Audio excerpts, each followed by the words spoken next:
Suami mengusirku saat aku baru saja melahirkan anaknya. Dengan kaki yang masih pincang, aku berjalan sambil menggendong anakku, menahan rasa sakit di perutku. Di tengah jalan, tiba-tiba seorang wanita tua datang turun dari mobilnya menghampiriku, dan berkata, "Kamu adalah orang yang kucari selama ini. Masuk ke dalam mobil ikut bersamaku. Kita bereskan semuanya malam ini." Dan apa yang terjadi selanjutnya membuatku tak percaya. Ternyata, sebelum ceritanya dimulai, silahkan tulis di kolom komentar dari daerah mana saja teman-teman yang menonton cerita ini. Jangan lupa like dan subscribe agar channel ini bisa semakin berkembang dan bisa mempersembahkan cerita yang lebih menarik lagi. Suara guntur menggelegar membelah langit malam yang gelap pekat, seolah ikut menjerit menyaksikan kekejaman yang terjadi di sebuah rumah sederhana di pinggiran kota. Hujan turun dengan sangat deras, menciptakan tirai air yang menghalangi pandangan. Namun tidak cukup deras untuk meredam suara teriakan seorang pria yang sedang murka. Pintu depan rumah itu terbanting keras hingga engselnya berdecit ngilu. Sosok tubuh lemah terdorong keluar dengan kasar hingga nyaris tersungkur ke lantai teras yang basah dan licin. Safira berusaha menyeimbangkan tubuhnya yang masih gemetar hebat. Ia mendekap erat bungkusan kain di dadanya, melindunginya dari cipratan air hujan yang terbawa angin kencang. Di dalam kain itu, bayi mungil yang baru berusia 3 hari sedang menangis kencang. Suaranya terdengar menyayat hati di tengah gemuruh badai. Marco berdiri di ambang pintu dengan wajah merah padam penuh amarah. Matanya menatap nyalang kepada istrinya yang kini berdiri menggigil di tengah hujan. Tanpa belas kasihan, Marco melemparkan sebuah tas besar berisi pakaian ke halaman rumah. Tas itu mendarat tepat di atas kubangan lumpur, membuat isinya sebagian kotor seketika. Safira menatap tas itu dengan pandangan nanar, lalu kembali menatap suaminya dengan air mata yang sudah menyatu dengan air hujan di pipinya. Rasa sakit di perut bagian bawahnya terasa semakin menyiksa. Jahitan bekas operasi sesar yang baru 3 hari lalu ia jalani terasa perih seolah ditarik paksa. Namun, rasa sakit fisik itu tidak sebanding dengan rasa sakit di hatinya melihat pria yang dulu berjanji melindunginya kini memperlakukannya lebih buruk daripada binatang. Marco berteriak lantang, menuding wajah Safira dengan telunjuknya yang gemetar karena emosi. Ia mengatakan bahwa ia tidak sudi lagi melihat wajah Safira dan anak yang ada dalam gendongannya. Marco menuduh bahwa bayi itu bukanlah darah dagingnya. Ia berteriak bahwa wajah bayi itu sama sekali tidak mirip dengannya, melainkan mirip dengan pria lain yang ia tuduh sebagai selingkuhan Safira. Tuduhan itu begitu keji dan tidak berdasar, membuat dada Safira sesak. Safira mencoba melangkah mendekat, memohon agar Marco mendengarkan penjelasannya. Ia bersumpah demi Tuhan bahwa tidak pernah ada pria lain dalam hidupnya dan Bara adalah anak kandung Marco. Namun, setiap kata yang keluar dari mulut Safira hanya disambut dengan bentakan yang lebih keras. Marco menutup telinganya, tidak ingin mendengar apapun lagi. Safira memohon bukan untuk dirinya sendiri, melainkan untuk Bara. Bayi itu masih terlalu merah, terlalu rapuh untuk berada di udara dingin seperti ini. Safira meminta belas kasihan Marco agar mengizinkannya berteduh setidaknya sampai hujan reda, atau setidaknya biarkan Bara tetap di dalam rumah. Namun, hati Marco sudah tertutup rapat, sekeras batu. Ia justru mendorong pagar besi rumah mereka hingga tertutup, lalu menguncinya dari dalam. Marco berkata bahwa ia tidak peduli jika mereka mati kedinginan di luar sana. Baginya, Safira dan bayi itu adalah aib pembawa sial yang harus dibuang jauh-jauh. Setelah meluapkan sumpah serapahnya, Marco membalikan badan dan masuk ke dalam rumah, membanting pintu utama hingga tertutup rapat. Lampu teras dimatikan, meninggalkan Safira dalam kegelapan total yang hanya diterangi kilatan petir sesekali. Kini Safira benar-benar sendirian. Tubuhnya basah kuyup dari ujung jilbab hingga ujung kaki. Gamis yang ia kenakan menjadi berat karena menyerap air, membuatnya semakin sulit bergerak. Ia memungut tas pakaian yang tergeletak di lumpur dengan susah payah, menyangkutkannya di bahu yang tidak digunakan untuk menopang kepala bayinya. Dengan kaki yang pincang karena menahan sakit di perut, Safira mulai melangkah meninggalkan pekarangan rumah yang selama setahun ini menjadi tempat tinggalnya. Setiap langkah terasa seperti siksaan. Rasa nyeri di perutnya menjalar hingga ke punggung, membuatnya harus berjalan membungkuk untuk menahan guncangan. Ia terus membisikkan kata-kata penenang untuk Bara yang terus menangis, menjanjikan bahwa mereka akan segera menemukan tempat berteduh. Meski Safira sendiri tidak tahu harus pergi kemana. Jalanan komplek perumahan itu sepi. Tidak ada satupun tetangga yang keluar. Hujan deras membuat semua orang memilih meringkuk di dalam selimut hangat mereka, tidak menyadari ada seorang ibu muda yang sedang berjuang mati-matian di luar sana. Safira berjalan menyusuri trotoar yang rusak. Sesekali kakinya tersandung batu atau masuk ke dalam genangan air yang dingin. Ia tidak memiliki uang tunai. Dompetnya tertinggal di dalam rumah dan Marco tidak mengizinkannya mengambil apapun selain pakaian bekas. Ponselnya pun mati karena kehabisan daya. Ia benar-benar terputus dari dunia luar. Pikiran buruk mulai menghantuinya. Bagaimana jika jahitan operasinya terbuka? Bagaimana jika Bara terkena hipotermia? Ketakutan itu membuatnya memacu langkah meski kakinya serasa ingin patah. Setelah berjalan hampir 1 kilometer, Safira tiba di jalan raya utama yang lebih lebar namun tetap sepi. Cahaya lampu jalan yang remang-remang membuat suasana semakin mencekam. Kendaraan jarang melintas, dan jika ada pun, mereka melaju kencang tanpa mempedulikan pejalan kaki. Safira merasa kepalanya mulai pusing. Pandangannya berkunang-kunang karena kelelahan, lapar, dan rasa sakit yang tak tertahankan. Ia belum makan sejak siang tadi karena sibuk mengurus Bara yang rewel, dan kini tenaganya benar-benar terkuras habis. Ia hampir menyerah, berniat duduk di halte bus yang kosong untuk sekadar meluruskan kaki. Namun ia ingat angin malam sangat jahat untuk bayinya. Ia harus terus bergerak agar tubuhnya tetap memproduksi panas. Tiba-tiba, sebuah sorot lampu mobil yang terang menyorot tubuhnya dari belakang. Safira menepi, memberi jalan, mengira mobil itu akan lewat begitu saja. Namun, mobil itu melambat. Sebuah sedan mewah berwarna hitam mengkilap perlahan merayap di sampingnya, menyamakan kecepatan dengan langkah tertatih Safira. Jantung Safira berdegup kencang. Ia takut jika ini adalah orang jahat yang berniat buruk padanya. Di tengah malam buta dan hujan badai seperti ini, siapa yang mau berhenti untuk orang asing? Safira mempererat dekapannya pada Bara dan berusaha mempercepat langkahnya meski tertatih-tatih. Namun mobil itu terus mengikuti, lalu akhirnya berhenti tepat beberapa meter di depannya, menghalangi jalannya. Pintu penumpang bagian belakang terbuka perlahan. Safira mundur selangkah. Waspada! Dari dalam mobil, turun seorang wanita tua yang terlihat sangat anggun meski usianya sudah senja. Wanita itu tidak mempedulikan hujan yang langsung membasahi pakaian mahalnya. Ia berjalan menghampiri Safira dengan tatapan yang sulit diartikan. Ada ketegasan, namun juga ada sorot keibuan di matanya. Wanita tua itu bertanya dengan suara yang cukup keras untuk mengalahkan suara hujan, menanyakan mengapa Safira berjalan sendirian di tengah malam dengan kondisi seperti itu. Pertanyaan itu sederhana, namun meruntuhkan pertahanan Safira yang sudah retak. Dengan bibir gemetar karena kedinginan dan tangis, Safira menjawab jujur. Ia mengatakan bahwa suaminya baru saja ngusirnya dari rumah. Ia menceritakan dengan singkat bahwa suaminya menuduh anak yang baru ia lahirkan ini adalah anak haram pembawa sial. Padahal itu tidak benar. Safira tidak punya tenaga lagi untuk berbohong atau menjaga aib suaminya. Ia hanya butuh pertolongan. Mendengar jawaban itu, ekspresi wanita tua itu berubah. Tidak ada rasa kaget yang berlebihan, seolah ia sudah menduga hal semacam ini akan terjadi. Wanita tua itu mengangguk pelan, lalu mengucapkan kalimat yang membuat Safira tertegun. Ia berkata bahwa Safira adalah orang yang ia cari selama ini. Tanpa basa-basi, wanita itu memerintahkan Safira untuk masuk ke dalam mobilnya dan ikut bersamanya.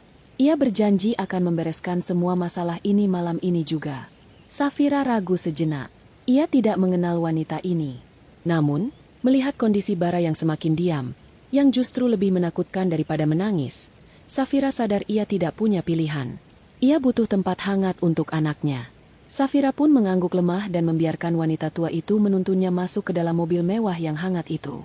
Apa yang terjadi selanjutnya sungguh di luar dugaan Safira. Wanita tua itu tidak sekadar memberinya tumpangan. Di dalam mobil, Safira melihat tumpukan berkas di kursi sebelah. Matanya sempat menangkap foto Marco tertempel di salah satu kertas itu. Rasa bingung dan takut bercampur jadi satu. Namun rasa lelah membuat kesadarannya perlahan memudar begitu tubuhnya menyentuh jok kulit yang empuk. Safira tidak tahu bahwa pertemuan ini bukanlah kebetulan. Dan malam ini akan menjadi malam terpanjang yang mengubah hidupnya selamanya.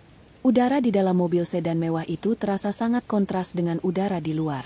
Hangat, kering, dan beraroma pewangi yang menenangkan. Safira duduk bersandar lemah di jok kulit yang lembut.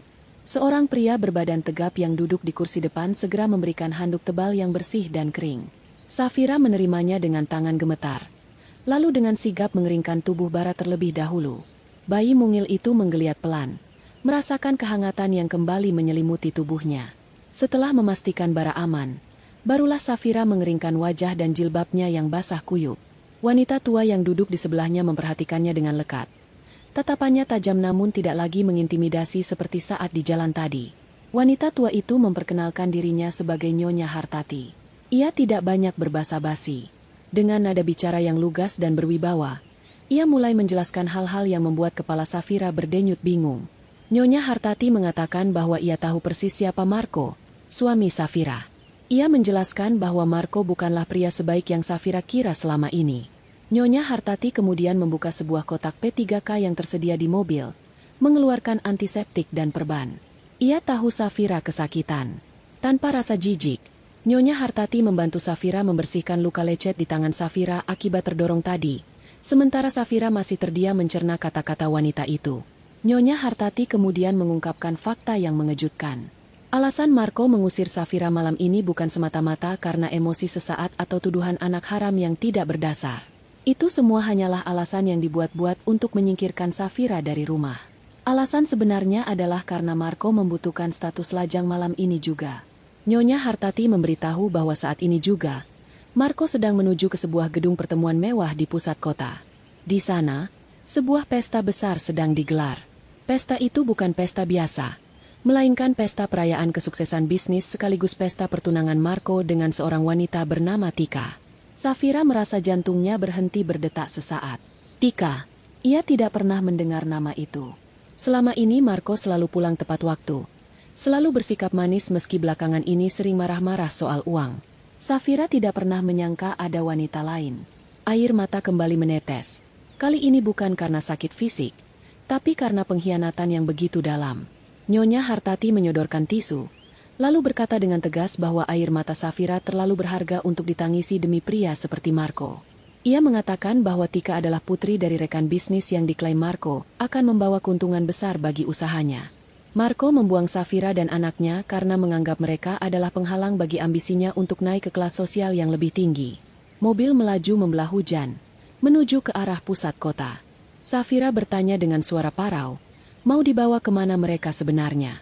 Nyonya Hartati menjawab singkat bahwa mereka akan pergi ke pesta itu. Safira terkejut dan menolak. Ia merasa tidak pantas. Lihatlah dirinya, dengan pakaian basah, wajah pucat, dan membawa bayi merah. Ia akan menjadi bahan tertawaan.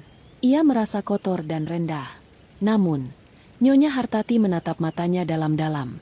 Ia berkata bahwa malam ini Safira tidak akan datang sebagai korban yang memohon belas kasihan. Safira akan datang sebagai hakim yang menjatuhkan vonis.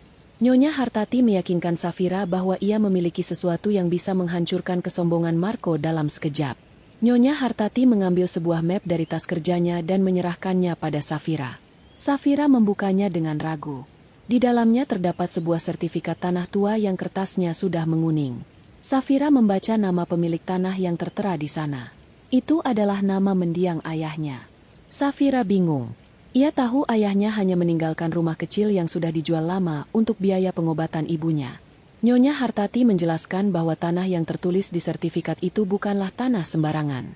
Itu adalah tanah luas yang kini di atasnya berdiri gedung pertemuan tempat pesta Marco berlangsung, dan juga tanah tempat rumah Marco berdiri. Selama ini, surat-surat itu disembunyikan dan dimanipulasi oleh keluarga Marco tanpa sepengetahuan Safira yang saat itu masih kecil dan yatim piatu.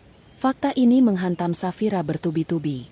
Ternyata selama ini ia hidup menumpang di atas tanah miliknya sendiri, diperlakukan seperti sampah oleh orang yang mencuri haknya. Rasa sedih perlahan berubah menjadi amarah. Nyonya Hartati tersenyum tipis melihat perubahan ekspresi di wajah Safira. Itulah yang ia harapkan. Ia tidak butuh wanita lemah yang hanya bisa menangis. Ia butuh wanita kuat yang siap mengambil kembali haknya. Nyonya Hartati kemudian menekan tombol interkom, memerintahkan sopir untuk mempercepat laju kendaraan. Ia berkata pada Safira bahwa mereka harus sampai sebelum Marco memasangkan cincin di jari Tika. Beberapa saat kemudian, mobil berbelok masuk ke area lobi sebuah gedung megah yang bermandikan cahaya lampu kristal. Di depan lobi, berjejer mobil-mobil mewah milik para tamu undangan. Satpam yang berjaga di depan pintu terlihat sigap menghalau mobil-mobil yang tidak berkepentingan. Namun, saat melihat mobil sedan Nyonya Hartati mendekat, sikap satpam itu berubah drastis. Ia membungkuk hormat, bahkan berlari kecil untuk membukakan pintu mobil, mengabaikan tamu lain yang sedang antre. Safira merasa gugup. Ia memandang pakaiannya yang masih sedikit lembab meski sudah dikeringkan seadanya. Nyonya Hartati menepuk tangan Safira, memberinya kekuatan. Di kursi belakang mobil itu, ternyata sudah disiapkan sebuah kotak berisi pakaian ganti. Nyonya Hartati menyuruh Safira mengganti pakaiannya di dalam mobil yang luas itu dengan tirai jendela tertutup rapat. Safira mengenakan gaun panjang yang sederhana namun berbahan sangat halus dan elegan, serta jilbab baru yang bersih. Tidak ada perhiasan mencolok, namun aura Safira berubah total. Wajahnya yang pucat justru memberikan kesan dingin dan misterius. Nyonya Hartati mengangguk puas. Ia memanggil asistennya untuk menurunkan kursi roda dari bagasi mobil. Safira masih terlalu lemah untuk berjalan jauh, dan Nyonya Hartati ingin memastikan Safira masuk dengan kepala tegak, bukan tertatih-tatih. Saat pintu lobi otomatis terbuka, musik alunan piano dari dalam aula terdengar sayup-sayup. Nyonya Hartati memberi isyarat pada asistennya untuk mendorong kursi roda Safira. Safira memeluk Bara yang kini tertidur pulas dalam selimut tebal yang hangat.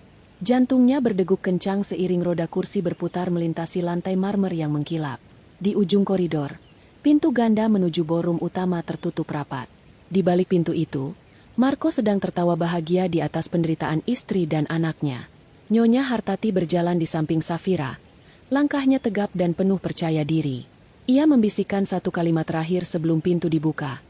Ingat, Safira, kau adalah pemilik tempat ini. Jangan tundukkan kepalamu pada pencuri. Petugas pintu dengan seragam rapi segera membuka kedua daun pintu besar itu lebar-lebar, dan cahaya terang dari dalam ruangan langsung menyilaukan mata Safira, menandakan dimulainya babak baru dalam hidupnya.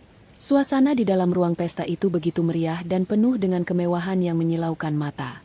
Lampu gantung kristal berukuran raksasa membiaskan cahaya keemasan ke seluruh penjuru ruangan, memantul pada lantai marmer yang dipoles hingga menyerupai cermin. Para tamu undangan yang terdiri dari rekan bisnis dan kerabat jauh Marco tampak menikmati hidangan lezat yang tersaji di meja-meja panjang beralaskan kain sutra. Suara denting gelas dan tawa renyah memenuhi udara, menciptakan atmosfer kegembiraan yang seolah tanpa celah. Di tengah ruangan, Marco berdiri gagah di atas panggung kecil dengan setelan jas mahal yang baru dibelinya kemarin.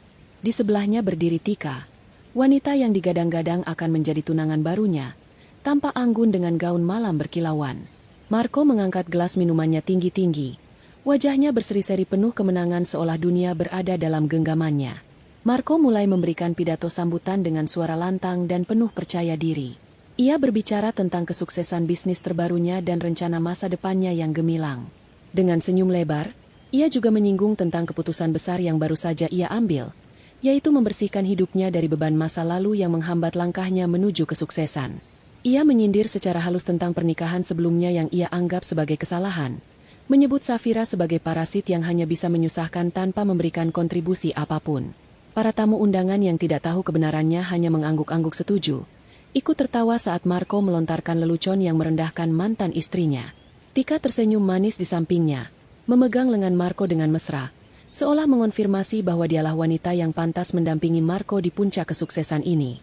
Namun, tawa dan tepuk tangan itu mendadak terhenti ketika pintu ganda utama di ujung ruangan terbuka lebar dengan suara berdebum yang cukup keras. Semua mata seketika tertuju ke arah pintu masuk. Musik yang dimainkan oleh orkestra pengiring perlahan memudar hingga berhenti sama sekali, digantikan oleh keheningan yang mencekam. Di ambang pintu, muncul sebuah pemandangan yang sangat kontras dengan kemewahan pesta itu. Safira duduk di kursi roda, didorong oleh seorang asisten berwajah datar. Meski wajahnya masih pucat dan matanya sembab, Safira menegakkan kepalanya. Ia mengenakan gaun panjang sederhana namun elegan pemberian Nyonya Hartati, lengkap dengan jilbab yang menutupi kepalanya dengan rapi. Di pangkuannya, Bara tertidur pulas dalam balutan selimut tebal, tidak terusik oleh ketegangan yang mulai memenuhi ruangan. Marco yang berada di atas panggung terbelalak kaget. Gelas di tangannya nyaris terlepas. Wajahnya yang tadi merah merona karena gembira kini berubah pucat pasi dalam sekejap. Ia tidak menyangka Safira akan muncul di sini. Dalam bayangannya, Safira saat ini seharusnya sedang menangis di pinggir jalan, kehujanan, dan menderita. Kehadiran Safira di tempat ini, dengan penampilan yang jauh lebih baik dari saat ia mengusirnya tadi, membuat darah Marco mendidih. Ia merasa dipermalukan. Bagaimana mungkin wanita yang baru saja ia buang seperti sampah berani menampakkan diri di acara terpenting dalam hidupnya? Rasa panik mulai menjalar di dada Marco, Takut rahasia kekejamannya terbongkar di depan para kolega bisnis yang selama ini ia kelabuhi dengan citra suami yang baik. Dengan langkah tergesa-gesa, Marco turun dari panggung dan berjalan menghampiri Safira dengan tatapan nyalang. Ia berusaha menutupi kepanikannya dengan kemarahan yang meledak-ledak. Suaranya menggelegar memenuhi ruangan, menuduh Safira sebagai wanita gila yang tidak tahu malu. Ia berteriak kepada para tamu bahwa wanita di kursi roda itu adalah pengemis yang mencoba mengacaukan pestanya. Marco menunjuk-nunjuk wajah Safira, membentaknya agar segera pergi dari sana sebelum ia memanggil polisi. Ia bahkan berani mengatakan bahwa anak yang digendong Safira adalah hasil hubungan gelap yang menjijikan, berusaha membangun narasi agar para tamu memandang Safira dengan rasa jijik. Tika yang tertinggal di panggung tampak bingung, namun ia tetap diam mengamati situasi. Matanya menyiratkan sesuatu yang sulit ditebak. Melihat Safira hanya diam dan menatapnya dengan pandangan dingin, emosi Marco semakin tak terkendali. Ia berbalik dan memanggil kepala keamanan gedung dengan suara keras. Seorang pria berbadan tegap dengan seragam keamanan lengkap segera berlari mendekat. Marco tersenyum puas, yakin bahwa sebentar lagi Safira akan diseret keluar secara paksa dan dipermalukan di depan umum. Marco memerintahkan kepala keamanan itu untuk segera membuang Safira dan bayinya ke jalanan, sama seperti yang ia lakukan di rumah tadi. Ia bahkan menambahkan agar jangan membiarkan mereka berteduh di teras gedung sedikitpun. Marco merasa ia memiliki kuasa penuh di tempat itu karena ia adalah penyewa utama malam ini. Namun, apa yang terjadi selanjutnya membuat Marco dan seluruh tamu undangan ternganga tak percaya. Kepala keamanan itu tidak bergerak menuju Safira untuk menyeretnya. Sebaliknya, pria berbadan tegap itu berjalan melewati Marco begitu saja, seolah Marco tidak ada harganya. Kepala keamanan itu berhenti tepat di depan kursi roda Safira, lalu membungkukkan badannya dalam-dalam dengan sikap penuh hormat. Ia mengucapkan selamat datang kepada Safira dengan suara yang tegas dan sopan, menyebut Safira sebagai pemilik gedung yang terhormat. Suara kepala keamanan itu terdengar jelas di tengah keheningan ruangan, bagaikan petir di siang bolong bagi Marco. Marco terdiam kaku, mulutnya sedikit terbuka karena syok. Ia mencoba mencerna apa yang baru saja didengarnya. Pemilik gedung? Safira? Itu mustahil. Safira hanyalah anak yatim piatu miskin yang tidak punya apa-apa. Marco tertawa sumbang, mencoba menyangkal kenyataan. Ia berteriak pada kepala keamanan bahwa ia pasti salah orang atau sudah gila. Ia mengklaim bahwa ia sudah membayar sewa gedung ini dengan harga mahal dan berhak mengusir siapapun. Namun, tawa Marco terhenti ketika Nyonya Hartati muncul dari balik punggung Safira. Wanita tua itu berjalan dengan angkuh, memegang tongkat kayu berukir naga. Nyonya Hartati menatap Marco dengan tatapan merendahkan, seolah melihat kotoran di ujung sepatunya.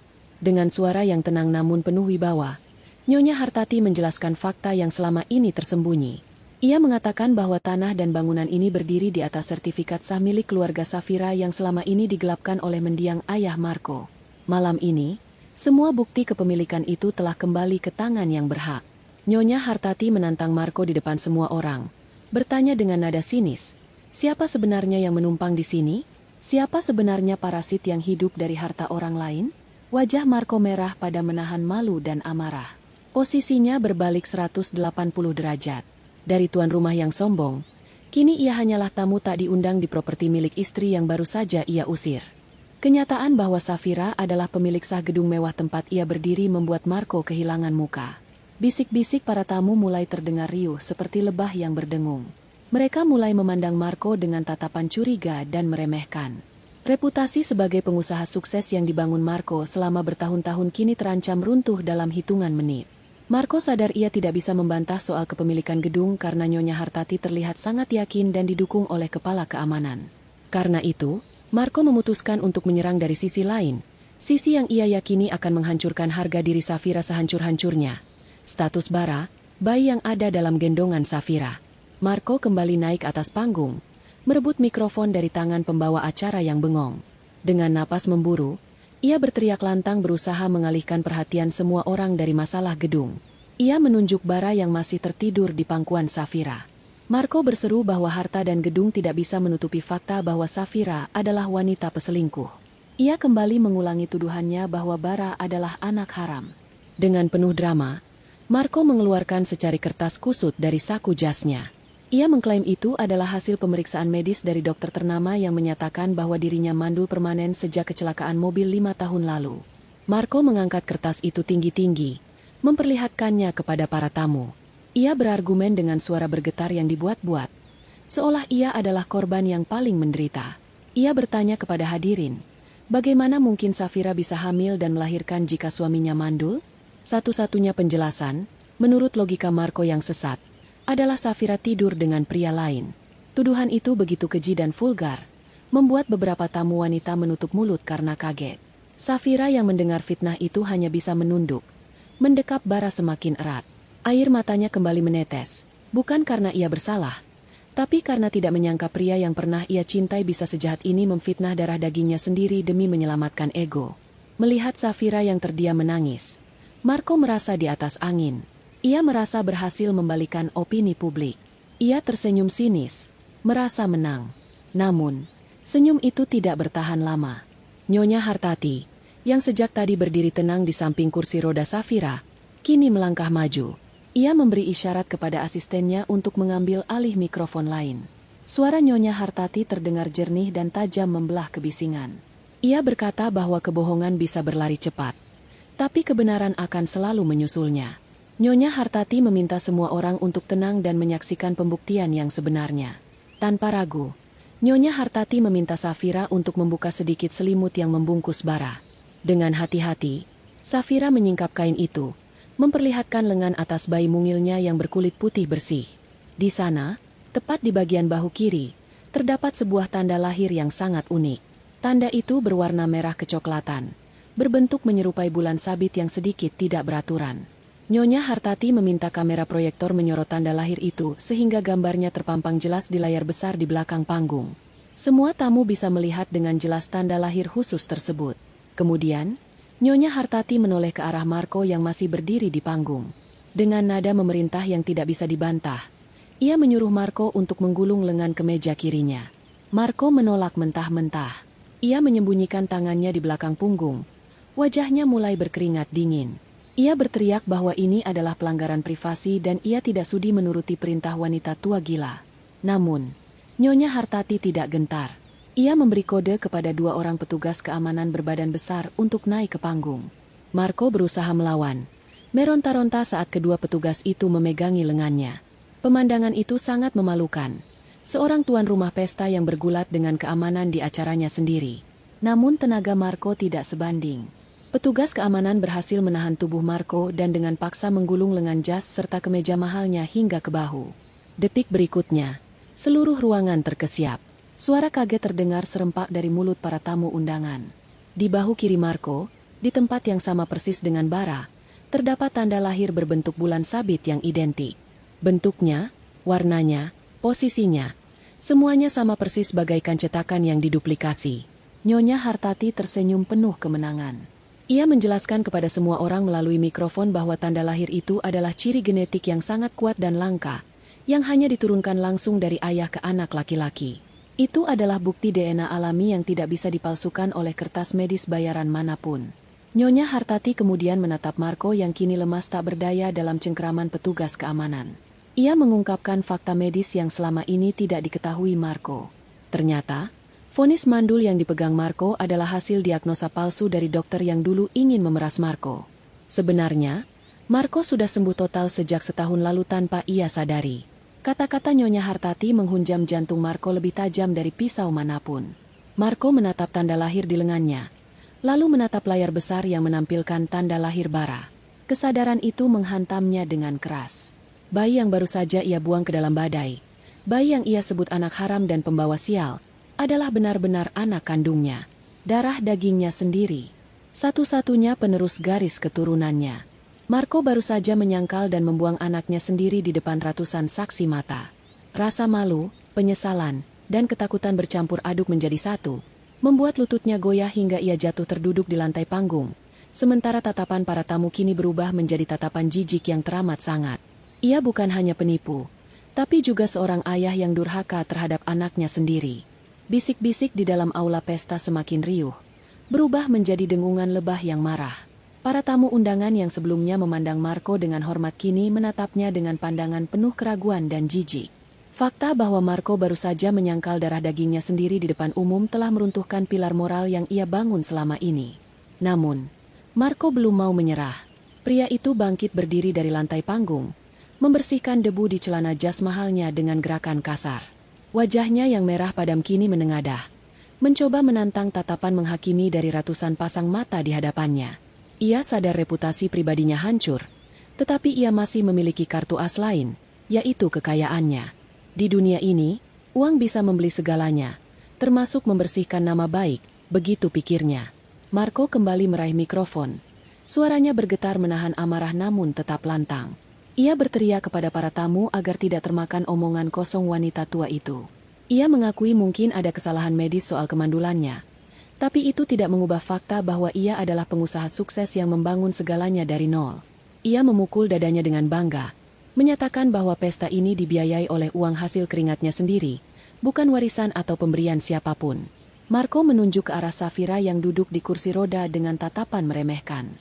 Ia berkata bahwa Safira boleh saja memiliki sertifikat tanah tua itu, tapi gedung megah yang berdiri di atasnya dan bisnis yang berjalan di dalamnya adalah miliknya.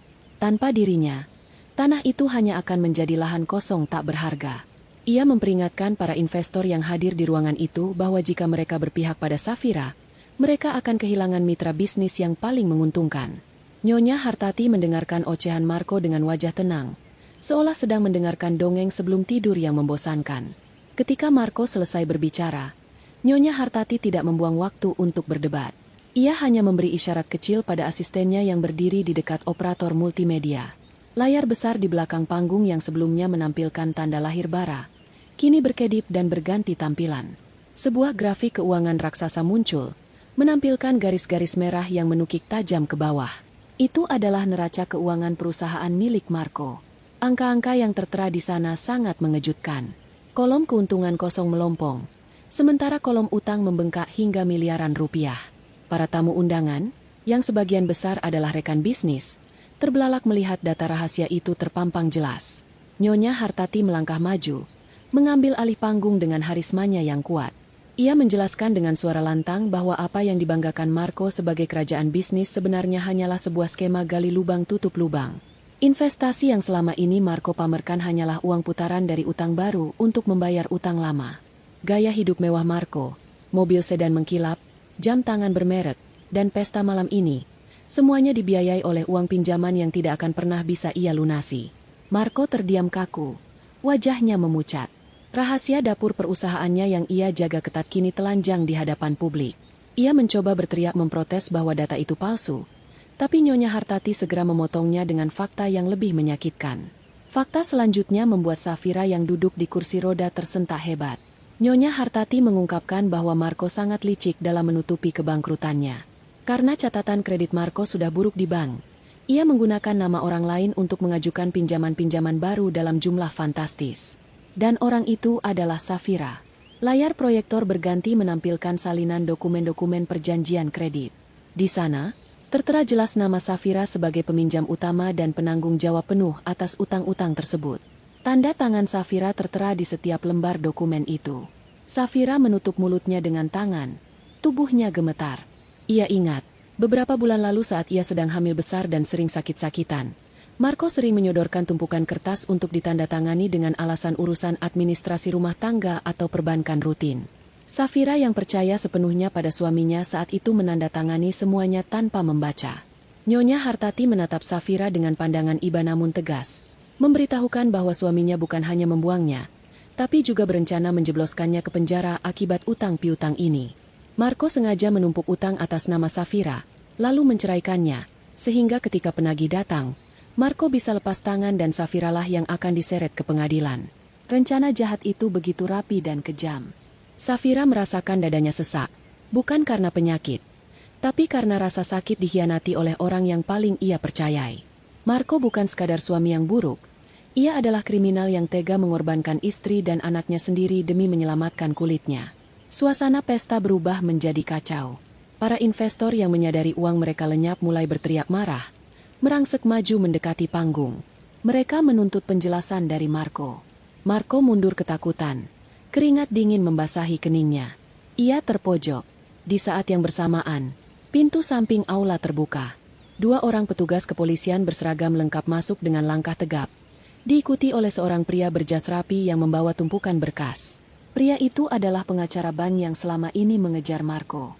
Polisi itu naik ke panggung, membacakan surat perintah penangkapan bukan atas tuduhan kekerasan rumah tangga, melainkan atas tuduhan penipuan, penggelapan dana, dan pemalsuan dokumen perbankan. Marco menggelengkan kepalanya panik, berusaha mencari celah untuk kabur, tapi jalan keluarnya sudah tertutup rapat oleh kemarahan orang-orang yang ia tipu.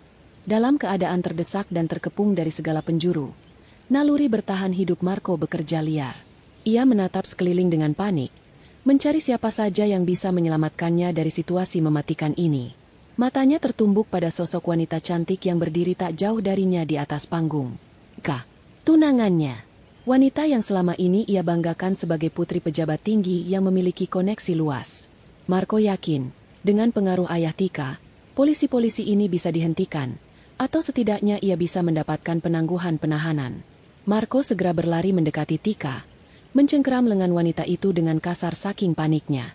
Ia memohon dengan suara putus asa agar Tika segera menelepon ayahnya dan membereskan kekacauan ini.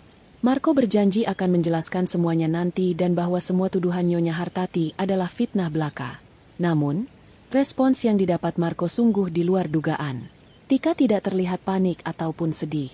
Wajah cantiknya yang biasanya dihiasi senyum manja, kini berubah menjadi dingin dan datar, sekeras batu es. Dengan gerakan tenang namun bertenaga, Tika menghempaskan tangan Marco yang mencengkeram lengannya. Ia menatap Marco dengan tatapan jijik yang tidak ditutup-tutupi. Tika mundur selangkah, menjaga jarak seolah Marco adalah penyakit menular. Marco ternganga, bingung dengan perubahan sikap wanita yang baru beberapa jam lalu berbisik mesra di telinganya. Ia bertanya dengan suara parau, mengapa Tika diam saja saat calon suaminya diperlakukan tidak adil. Tanpa mengucapkan sepatah kata pun pada Marco, Tika berbalik badan dan berjalan menuju Nyonya Hartati dan Safira. Suara langkah hak tinggi Tika terdengar tegas di lantai panggung yang sunyi. Sesampainya di depan Nyonya Hartati, Tika menundukkan kepalanya sedikit, memberikan salam hormat yang sangat sopan. Kemudian, ia merogoh tas tangan kecilnya yang berkilauan, mengeluarkan sebuah benda kecil berwarna perak. Sebuah flash disk. Tika menyerahkan benda itu kepada Nyonya Hartati. Adegan itu membuat Marco dan seluruh tamu undangan terdiam 1000 bahasa. Otak Marco berputar keras, mencoba memahami apa hubungan antara tunangannya dengan musuh besarnya itu. Nyonya Hartati menerima flash disk itu sambil tersenyum tipis, lalu menatap Marco yang masih bengong. Ia kemudian memperkenalkan siapa sebenarnya Tika. Tika bukanlah putri pejabat seperti yang dibualkan Marco. Ayah Tika hanyalah pensiunan guru biasa di kampung. Tika adalah seorang detektif swasta profesional yang disewa khusus oleh Nyonya Hartati sejak 6 bulan lalu. Misi Tika adalah menyusup ke dalam kehidupan Marco, membuatnya jatuh cinta, dan mengumpulkan semua bukti kejahatan bisnis serta rencana busuknya dari jarak dekat. Semua sandiwara cinta, pertunangan mewah, dan janji manis Tika hanyalah perangkap tikus yang disusun rapi untuk menjerat Marco saat ia berada di puncak keangkuhannya. Marco merasa lututnya lemas ketika ia jatuh terduduk lagi. Seluruh hubungan asmaranya selama setengah tahun terakhir ternyata hanyalah rekayasa. Ia merasa ditelanjangi. Tika kemudian mengambil mikrofon. Suaranya terdengar tegas dan formal, jauh berbeda dengan suara manja yang biasa ia perdengarkan pada Marco. Tika mengungkapkan satu fakta lagi yang lebih mengerikan. Di dalam tas kerja Marco yang ada di ruang ganti VIP, terdapat bungkusan kecil berisi obat terlarang. Tika menjelaskan bahwa obat itu bukan milik Marco untuk dikonsumsi, melainkan disiapkan Marco untuk ditaruh di tas Safira. Rencananya, setelah mengusir Safira, Marco akan melaporkan Safira ke polisi atas tuduhan kepemilikan obat terlarang, memastikan Safira membusuk di penjara dan hak asuh anak jatuh ke tangan negara atau panti asuhan, sehingga Marco bebas dari tanggung jawab nafkah selamanya. Pengakuan Tika membuat suasana ruangan meledak. Para tamu menahan napas karena ngeri. Kejahatan finansial mungkin bisa dimaafkan oleh sebagian orang, tapi merencanakan untuk menjebak ibu dari anak kandungnya sendiri dengan narkotika adalah tindakan iblis yang tak termaafkan. Safira yang mendengar rencana keji itu hanya bisa memeluk bara semakin erat. Air matanya menetes deras karena ketakutan membayangkan apa yang akan terjadi jika malam ini Nyonya Hartati tidak datang menolongnya. Ia mungkin sudah mendekam di sel tahanan yang dingin, terpisah dari bayinya yang masih menyusui. Tika kemudian memutar rekaman suara dari ponselnya ke pengeras suara gedung. Terdengar jelas suara Marco yang sedang tertawa, berbicara dengan seseorang di telepon tentang rencananya menyingkirkan sampah, merujuk pada Safira, dan bagaimana ia sudah membeli barang bukti untuk menjebak istrinya. Suara itu begitu jelas. Tidak bisa disangka lagi. Marco, yang kini duduk bersimpuh di lantai panggung, terlihat seperti orang gila yang kehilangan akal. Wajahnya pucat pasi. Matanya liar menatap sekeliling. Ia sadar, tidak ada lagi jalan keluar. Tika, wanita yang ia kira trofi kemenangannya, ternyata adalah Algojo yang mengalungkan tali gantungan di lehernya. Polisi yang sudah berada di panggung segera bergerak mendekati Marco. Borgol besi dikeluarkan, memantulkan cahaya lampu sorot yang menyilaukan. Marco mundur merangkak, menggeleng-gelengkan kepalanya histeris. Ia berteriak bahwa semua ini jebakan, bahwa ia tidak bersalah. Namun, bukti yang disajikan Tika sudah lebih dari cukup. Nyonya Hartati menatap pemandangan itu dengan puas. Ia berkata pelan kepada Safira, bahwa beginilah cara menghancurkan orang jahat, bukan dengan kekerasan, tapi dengan membiarkan mereka menggali kuburan mereka sendiri melalui keserakahan dan kebohongan mereka. Pesta pertunangan yang seharusnya menjadi malam penobatan Marco sebagai raja bisnis, kini berubah menjadi panggung eksekusi bagi harga dirinya. Marco benar-benar sendirian, dikhianati oleh ambisinya sendiri, dan dikelilingi oleh musuh yang ia ciptakan. Situasi di dalam gedung pertemuan yang megah itu berubah menjadi kacau balau dalam hitungan detik. Marco merasa dunia di sekelilingnya runtuh menimpanya. Tika, wanita yang ia duga akan menjadi penyelamatnya, justru menjadi orang yang mengalungkan jerat di lehernya. Polisi yang berseragam lengkap mulai bergerak maju, menembus kerumunan tamu yang menyingkir ketakutan. Suara langkah sepatu bot mereka terdengar tegas di lantai marmer, seolah menghitung mundur sisa kebebasan Marco. Marco mundur perlahan, matanya liar mencari celah untuk melarikan diri, namun pintu keluar utama sudah dijaga ketat oleh petugas keamanan gedung. Napasnya memburu, keringat dingin membanjiri wajahnya yang pucat. Ia tahu, jika ia tertangkap sekarang, ia akan menghabiskan sisa hidupnya di balik jeruji besi, membusuk bersama para penjahat yang mungkin pernah ia tipu sebelumnya. Dalam kepanikan yang memuncak, pandangan Marco tertumbuk pada sebuah meja hidangan buah yang letaknya tak jauh dari posisinya berdiri. Di sana, tergeletak sebuah pisau perak tajam yang digunakan untuk memotong apel. Otak liciknya bekerja cepat, didorong oleh insting bertahan hidup yang membabi buta. Tanpa berpikir panjang, Marco menyambar pisau itu. Gerakannya begitu tiba-tiba hingga membuat polisi yang mendekat refleks berhenti sejenak dan mengacungkan senjata mereka. Para tamu menjerit histeris melihat kilatan logam di tangan Marco. Namun, sasaran Marco bukanlah polisi. Matanya tertuju pada sasaran yang jauh lebih lunak dan berharga. Sesuatu yang bisa ia gunakan sebagai tiket tawar-menawar untuk keluar dari neraka ini. Di sisi panggung, seorang asisten wanita kepercayaan Nyonya Hartati sedang berdiri sambil mendekap buntalan kain tebal yang berisi bayi. Safira yang duduk di kursi roda berada tepat di sebelahnya. Marco berteriak kencang. Suaranya pecah karena histeria, memerintahkan semua orang untuk mundur. Dengan gerakan nekat, ia menerjang ke arah asisten tersebut. Sebelum ada yang sempat bereaksi, Marco berhasil mencengkeram lengan asisten itu, menyentakkan tubuhnya dengan kasar, dan merampas buntalan bayi dari pelukannya. Asisten itu menjerit kaget, namun Marco sudah mundur, menempelkan punggungnya ke dinding panggung sambil menodongkan pisau perak tepat ke arah buntalan kain yang ada di lengan kirinya. Safira menjerit histeris melihat pemandangan itu. Tubuhnya yang lemah seolah mendapat suntikan tenaga baru karena ketakutan yang amat sangat. Ia mencoba bangkit dari kursi rodanya, namun kakinya masih terlalu sakit untuk menopang tubuh, membuatnya kembali terduduk lemas. Marco menyeringai gila melihat ketakutan di mata Safira. Ia merasa kembali memegang kendali. Dengan suara lantang yang menggema di seluruh ruangan, Marco mengancam akan melukai bayi itu jika polisi berani maju satu langkah lagi. Ia menuntut agar disediakan sebuah mobil dengan tangki penuh di depan lobi dan jalan keluar yang bersih dari hambatan.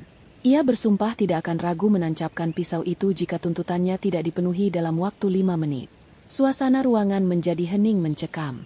Tidak ada yang berani bersuara.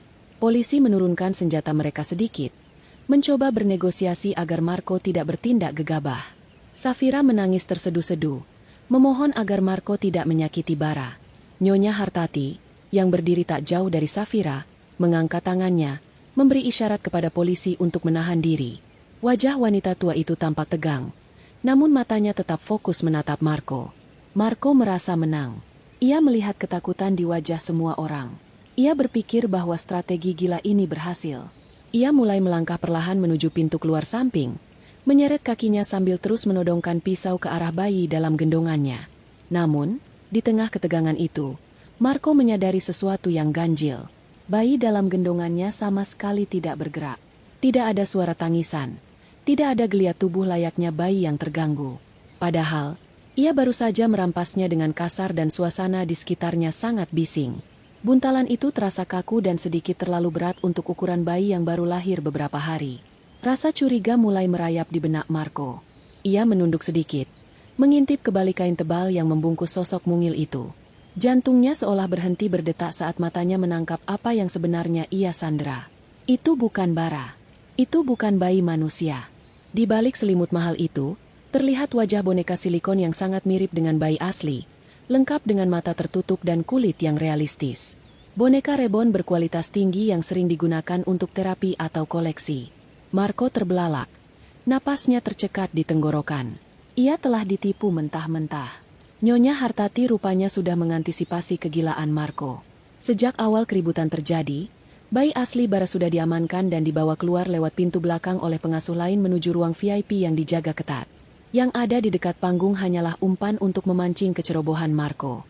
Kesadaran itu membuat konsentrasi Marco buyar seketika. Tangannya yang memegang pisau gemetar hebat karena shock. Momen kelengahan itu tidak disia-siakan oleh Safira. Melihat Marco yang terpaku menatap boneka, naluri seorang ibu yang marah mengambil alih rasa sakit fisiknya. Safira melihat tongkat kayu berukir naga milik Nyonya Hartati yang bersandar di meja dekat kursi rodanya. Dengan sisa tenaga terakhir yang ia miliki, Safira menyambar tongkat berat itu, bangkit berdiri sekuat tenaga mengabaikan rasa nyeri di jahitan perutnya, dan mengayunkan tongkat itu sekeras mungkin ke arah tangan Marco. Suara hantaman kayu keras bertemu tulang terdengar ngilu. Tongkat itu menghantam pergelangan tangan Marco dengan telak. Marco berteriak kesakitan. Pisau di tangannya terlempar jauh dan berdenting jatuh di lantai marmer. Ia kehilangan keseimbangan dan jatuh tersungkur. Boneka itu terlepas dari pelukannya, menggelinding tak berdaya. Sebelum Marco sempat bangkit, 3 orang petugas polisi dan kepala keamanan gedung sudah menerjangnya. Mereka menekan tubuh Marco ke lantai, mengunci tangannya ke belakang punggung, dan memasangkan borgol besi dengan bunyi klik yang memuaskan. Marco meronta-ronta seperti binatang buas yang tertangkap perangkap. Namun perlawanannya sia-sia. Ia telah kalah telak, dipermalukan, dan kini resmi menjadi tahanan. Marco kini tak berdaya. Wajahnya menempel di lantai dingin, tertindih lutut petugas keamanan yang menahannya. Napasnya tersengal-sengal, campuran antara rasa sakit fisik dan kehancuran mental. Pesta pertunangannya yang mewah kini telah berubah menjadi tempat kejadian perkara. Para tamu undangan masih berdiri mematung, menyaksikan drama keluarga yang lebih mengerikan daripada sinetron manapun. Marco mengangkat kepalanya sedikit. Matanya yang merah karena amarah dan air mata frustrasi menatap tajam ke arah Nyonya Hartati. Wanita tua itu berjalan mendekat dengan langkah pelan namun pasti, diiringi bunyi ketukan tongkat kayunya yang kini telah kembali ke tangannya. Safira, yang kehabisan tenaga setelah memukul Marco, kini dibantu duduk kembali di kursi rodanya oleh Tika. Napasnya masih memburu namun matanya memancarkan kepuasan. Marco berteriak serak kepada Nyonya Hartati, bertanya siapa sebenarnya wanita tua itu. Ia memaki, menuduh Nyonya Hartati sebagai orang gila yang mencampuri urusan rumah tangganya hanya karena ingin menghancurkan hidupnya. Marco merasa tidak pernah berurusan dengan wanita kaya raya ini sebelumnya. Ia yakin ia tidak punya musuh dari kalangan elit. Kenapa wanita ini begitu niat, begitu terencana, dan begitu kejam dalam menghabisinya? Pertanyaan itu menggema di ruangan yang hening. Marco menuntut jawaban, merasa berhak tahu alasan di balik kehancurannya. Nyonya Hartati berhenti tepat di depan wajah Marco yang terkapar. Ia memberi isyarat kepada petugas keamanan untuk mendudukkan Marco, memberinya sedikit ruang untuk bicara, namun tetap menahannya agar tidak bisa lari. Nyonya Hartati menatap wajah Marco lekat-lekat. Tatapan yang penuh dengan luka lama yang tak pernah sembuh. Perlahan, Nyonya Hartati mengangkat tangannya, menyentuh pipinya sendiri yang sedikit berparut bekas luka bakar samar di dekat telinga. Ia bertanya dengan suara bergetar, apakah Marco benar-benar tidak mengenali wajah ibunya sendiri? Ataukah hati Marco sudah begitu buta oleh harta hingga lupa pada rahim yang melahirkannya? Marco terdiam, matanya membelalak lebar. Kata, "Ibu," menghantam kesadarannya seperti palu godam. Ia menggelengkan kepala, menolak percaya. Ibunya adalah seorang wanita miskin, kumal, dan sakit-sakitan yang ia tinggalkan 5 tahun lalu di sebuah panti jompo murah di pinggiran kota. Ibunya sudah tua renta, tidak mungkin berubah menjadi wanita sosialita pemilik gedung mewah ini. Marco tertawa sumbang, mengatakan Nyonya Hartati berbohong. Ia mengklaim ibunya sudah mati atau mungkin membusuk di panti itu. Pengakuan kejam itu keluar begitu saja dari mulut Marco, membuat para tamu undangan menutup mulut karena ngeri mendengar betapa durhakanya pria itu. Nyonya Hartati meneteskan air mata, namun wajahnya tetap tegar. Ia mulai menceritakan kisah yang selama ini ia kubur dalam-dalam. 5 tahun lalu, Marco memang membuangnya. Marco memalsukan data kematian ibunya agar bisa mengaku sebagai yatim piatu demi menikahi istri pertamanya yang kaya raya, sebelum Safira. Marco malu memiliki ibu seorang bekas pembantu rumah tangga. Namun, Tuhan berkehendak lain. Panti jompo tempat Marco membuangnya mengalami kebakaran hebat setahun setelah Marco pergi. Banyak yang tewas, namun Nyonya Hartati selamat. Ia ditolong oleh seorang kerabat jauh dari keluarga suaminya yang ternyata mencari keberadaan mereka selama puluhan tahun. Kerabat itu tidak memiliki keturunan dan mewariskan seluruh hartanya kepada Nyonya Hartati sebelum meninggal, dengan harapan Nyonya Hartati bisa hidup layak di sisa usianya. Dengan kekayaan barunya, Nyonya Hartati melakukan operasi rekonstruksi wajah untuk menyembuhkan luka bakarnya, mengubah penampilannya, dan belajar menjadi wanita terhormat. Namun, tujuannya hanya satu, mencari anak tunggalnya. Ia ingin memaafkan Marco. Ia ingin memeluk anaknya. Namun, apa yang ia temukan sungguh menyayat hati. Ia menemukan Marco yang sudah menjadi penipu ulung, yang sedang menyiksa Safira, menantunya yang baik hati. Nyonya Hartati melihat sendiri bagaimana Marco memperlakukan Safira. Ia menyewa detektif, menyusupkan Tika, dan merancang semua ini bukan karena benci, tapi untuk memberi pelajaran terkeras bagi anak yang sudah kehilangan hati nuraninya. Nyonya Hartati membungkuk sedikit, mensejajarkan wajahnya dengan Marco. Dengan suara lirih yang hanya bisa didengar oleh mereka yang berada di dekat panggung, ia berkata bahwa ia memberkati Safira dan Bara, cucu kandungnya. Tapi bagi Marco, ia tidak lagi memiliki tempat. Nyonya Hartati menegaskan bahwa hari ini, ia bukan lagi seorang ibu yang memohon kasih sayang anaknya. Ia adalah seorang hakim yang menjatuhkan hukuman. Ia telah mencabut nama Marco dari daftar ahli waris keluarga besar yang baru ditemukannya. Uang, tanah, gedung, semuanya akan diwariskan langsung kepada Bara di bawah perwalian Safira. Marco tidak akan mendapatkan sepeser pun. Marco meraung, menangis histeris. Bukan tangisan penyesalan yang tulus, melainkan tangisan ketakutan akan kemiskinan dan penjara. Ia mencoba meraih kaki Nyonya Hartati, memanggilnya, Ibu, berulang kali, memohon ampun, memohon agar dibebaskan dari polisi. Ia berjanji akan berubah, akan menjadi anak yang berbakti. Namun, semuanya sudah terlambat. Nyonya Hartati berdiri tegak, menarik kakinya dari jangkauan tangan Marco. Ia membalikkan badan, menolak melihat wajah anaknya yang menyedihkan itu lagi. Ia memerintahkan polisi untuk membawa Marco pergi. Bawa dia. Selesaikan sesuai hukum yang berlaku. Aku tidak punya anak seorang kriminal, ucap Nyonya Hartati dingin, menutup babak kehidupan Marco sebagai orang bebas. Polisi menyeret Marco keluar dari gedung, diiringi tatapan sinis ratusan orang yang menjadi saksi jatuhnya seorang anak durhaka. Safira memandang punggung suaminya yang diseret menjauh, merasakan beban berat di pundaknya terangkat perlahan. Keadilan, meski pahit, akhirnya ditegakkan. 2 bulan telah berlalu sejak malam pesta yang berubah menjadi mimpi buruk bagi Marco. Kini, hari-harinya tidak lagi diisi dengan pertemuan bisnis di hotel berbintang atau duduk di kursi empuk kantornya yang ber-AC. Marco mendekam di sebuah sel penjara yang sempit, lembab, dan berbau apek. Dinding beton yang mengelilinginya terasa dingin menusuk tulang, seolah menyerap sisa-sisa semangat hidup yang ia miliki. Pakaian jas mahalnya telah berganti dengan seragam tahanan berwarna biru kusam yang kasar di kulit. Rambutnya yang dulu selalu tertata rapi dengan minyak rambut mahal, kini dicukur habis hingga nyaris botak, menyisakan kulit kepala yang penuh luka goresan akibat perkelahian dengan sesama narapidana. Wajahnya yang dulu bersih dan sombong kini tirus. Matanya cekung dengan lingkaran hitam yang menandakan ia tidak pernah tidur nyenyak. Kehidupan di dalam penjara adalah neraka bagi Marco. Ia ditempatkan satu sel dengan para penjahat kelas kakap yang ternyata sebagian besar mengenal sepak terjang penipuan Marco di luar sana. Beberapa dari mereka adalah orang-orang suruhan mantan rekan bisnis Marco yang dulu pernah ia tipu mentah-mentah. Dendam itu terbalaskan di dalam sel yang tertutup rapat. Setiap malam, Marco menjadi bulan-bulanan kekerasan fisik dan mental. Ia dipaksa tidur di lantai dekat kamar mandi yang kotor. Jatah makanannya sering dirampas. Dan ia harus melayani kebutuhan senior selnya jika tidak ingin babak belur. Tulang kering kakinya yang dulu dipukul Safira belum sembuh benar, dan kini semakin parah karena sering ditendang oleh teman selnya, membuatnya berjalan terpincang-pincang permanen menahan sakit setiap kali melangkah. Siang itu, sipir penjara memanggil namanya dengan suara keras yang menggema di lorong blok tahanan. Ada kunjungan untuknya. Jantung Marco berdegup kencang penuh harap. Ia berpikir mungkin pengacaranya berhasil menemukan celah hukum, atau mungkin ibunya, Nyonya Hartati, akhirnya luluh hatinya dan datang untuk membebaskannya. Dengan langkah tertatih dan tangan yang diborgol, Marco digiring menuju ruang kunjungan.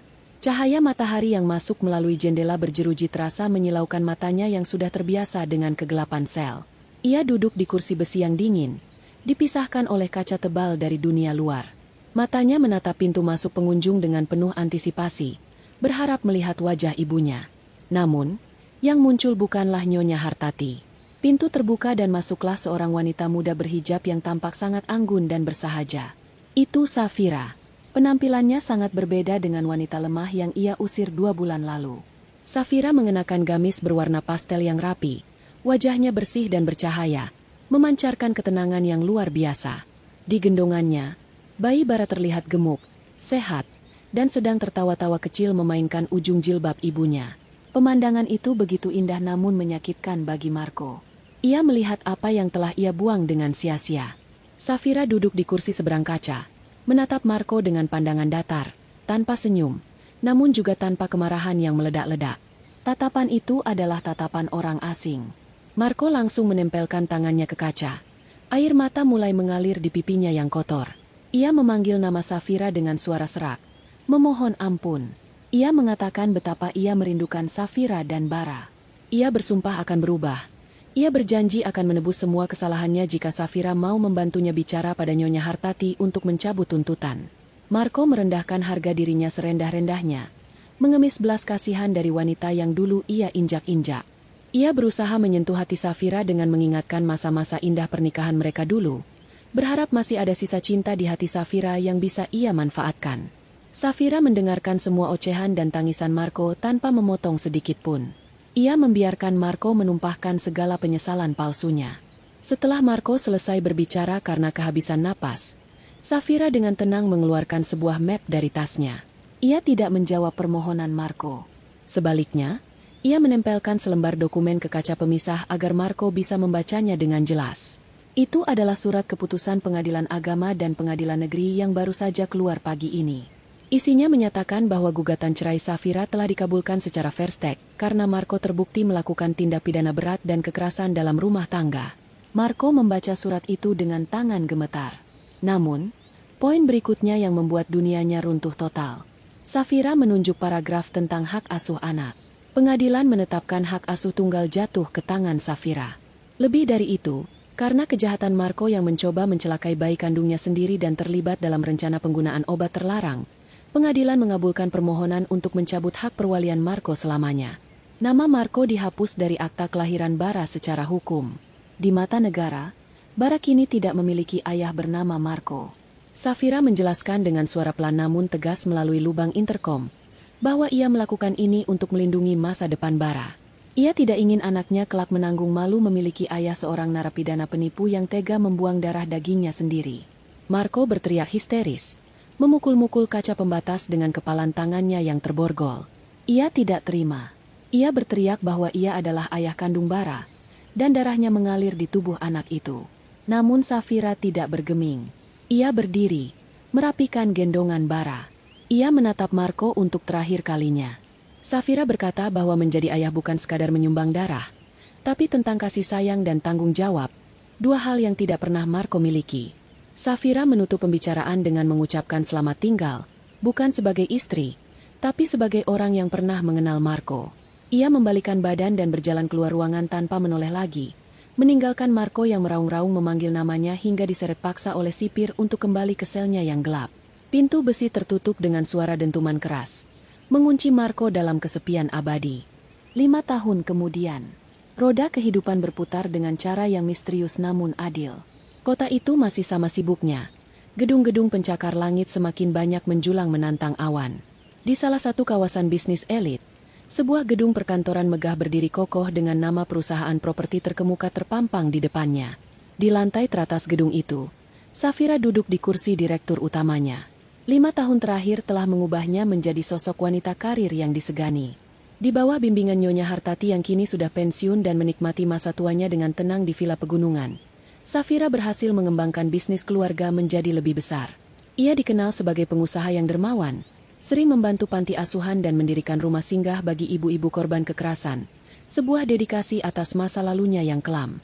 Sore itu, langit kota kembali diselimuti awan hitam pekat. Hujan turun dengan sangat deras, mengguyur jalanan aspal hingga menciptakan genangan di mana-mana. Suara petir menyambar sesekali, mengingatkan Safira pada malam badai 5 tahun lalu, malam di mana hidupnya berubah total. Namun kali ini, ia tidak sedang berjalan kaki kedinginan. Ia sedang membereskan berkas di meja kerjanya yang hangat. Pintu ruangannya terbuka, dan seorang bocah laki-laki berusia 5 tahun berlari masuk dengan ceria. Bara tumbuh menjadi anak yang sangat tampan, cerdas, dan santun. Wajahnya mirip dengan ayahnya, namun sorot matanya lembut seperti ibunya. Bara mengajak ibunya pulang karena ia ingin makan malam bersama Nyonya Hartati, yang ia panggil nenek, di rumah. Safira tersenyum, menutup laptopnya, dan menggandeng tangan mungil putranya. Mereka turun menggunakan lift khusus menuju lobi utama. Di depan lobi, mobil sedan mewah keluaran terbaru sudah menunggu. Sopir pribadi mereka dengan sigap membukakan pintu dan memayungi Safira serta Bara agar tidak terkena cipratan air. Mobil itu meluncur perlahan menembus kemacetan kota di tengah hujan deras. Bara asyik bercerita tentang kegiatan sekolahnya hari ini, sementara Safira mendengarkan dengan penuh kasih sayang. Pandangan Safira sesekali terarah keluar jendela, melihat orang-orang yang berlarian mencari tempat berteduh. Mobil mereka berhenti di lampu merah persimpangan jalan besar, tepat di depan sebuah toko roti mewah yang terkenal. Di emperan toko itu, di bagian yang tidak terlindungi kanopi dengan baik, terlihat seorang pria gelandangan sedang duduk meringkuk memeluk lutut. Pakaiannya compang-camping, kotor, dan basah kuyup. Rambutnya panjang tidak terurus dan janggutnya berantakan. Tubuhnya kurus kering tinggal kulit pembalut tulang. Di kakinya yang telanjang, terlihat bekas luka parut memanjang yang mengerikan, dan kaki itu menekuk dengan sudut yang tidak wajar, menandakan cacat permanen yang tidak pernah diobati. Pria itu menengadahkan tangan kepada orang-orang yang lewat, berharap belas kasihan berupa uang receh atau sisa makanan, namun semua orang memalingkan wajah jijik. Safira menyipitkan matanya. Meski pria itu sudah berubah drastis menjadi sangat menyedihkan, Safira mengenali garis wajah itu. Tanda lahir di lengan kirinya yang terekspos karena lengan bajunya yang robek, terlihat jelas di bawah sorot lampu jalan. Itu Marco, mantan suaminya yang sombong. Kabar yang ia dengar, Marco baru saja bebas bersyarat dari penjara minggu lalu karena sakit-sakitan. Hartanya sudah habis disita negara dan bank. Tidak ada keluarga atau teman yang mau menampungnya. Tika sudah lama menghilang, dan Nyonya Hartati sudah menutup pintu rapat-rapat. Marco kini benar-benar menjadi sampah masyarakat. Persis seperti kata-kata hinaan yang dulu sering ia lontarkan pada orang lain. Marco, yang sedang menggigil kedinginan, melihat mobil mewah yang berhenti di depannya. Kaca jendela belakang mobil itu perlahan turun sedikit. Mata Marco yang rabun membelalak saat melihat wajah wanita di dalamnya. Ia mengenali Safira. Dan di sebelahnya, anak laki-laki tampan itu. Marco tahu itu pasti Bara. Rasa penyesalan yang terlambat kembali menyeruak. Marco mencoba bangkit berdiri dengan susah payah, menyeret kakinya yang pincang mendekati mobil. Ia berteriak parau di tengah suara hujan, memanggil nama Safira dan mengaku sebagai ayah Bara. Ia berharap, mungkin setelah 5 tahun, hati Safira sudah melunak. Ia berharap setidaknya diberi tumpangan atau uang. Bara yang mendengar teriakan itu menoleh ke arah ibunya dengan wajah bingung. Ia bertanya siapa pengemis tua yang kotor itu dan mengapa dia memanggil nama ibu. Safira menatap Marco lekat-lekat. Tidak ada rasa benci, tidak ada rasa dendam, hanya rasa kasihan seperti melihat orang asing yang malang. Safira mengelus kepala Bara dan menjawab dengan lembut bahwa orang itu hanyalah orang asing yang sedang bingung. Jawaban itu menghancurkan sisa harapan Marco yang mendengarnya. Ia tidak diakui. Ia dianggap tidak ada. Lampu lalu lintas berubah menjadi hijau. Sebelum kaca jendela tertutup kembali, Safira memanggil petugas keamanan toko roti yang berdiri di dekat situ. Ia memberikan selembar uang pecahan besar, namun bukan untuk Marco. Safira berpesan kepada petugas itu untuk mengambilkan sebuah payung bekas yang sudah rusak dan patah jari-jarinya yang biasa tergeletak di tempat sampah samping toko. Safira meminta petugas itu memberikan payung rusak tersebut kepada Marco. Itu adalah pesan simbolis terakhir. Marco dulu membuang Safira ke dalam hujan tanpa perlindungan. Kini Safira memberinya perlindungan yang sama rusaknya dengan perlindungan yang dulu Marco berikan padanya. Mobil mewah itu pun melaju perlahan meninggalkan Marco. Petugas keamanan itu dengan bingung menyerahkan payung butut yang kainnya sudah robek dan rangkanya patah kepada Marco. Marco menerima payung itu dengan tangan gemetar. Ia berdiri sendirian di pinggir jalan, memegang payung rusak yang sama sekali tidak bisa melindunginya dari hujan deras. Air hujan mengguyur tubuhnya, menyamarkan air mata penyesalan yang tidak akan pernah ada ujungnya. Ia menatap lampu belakang mobil Safira yang semakin menjauh dan menghilang di tikungan, menyadari bahwa ia telah kehilangan surga yang dulu pernah dimilikinya hanya karena keserakahan sesaat. Karma telah tuntas melakukan tugasnya, meninggalkan Marco dalam dingin dan sepi yang abadi.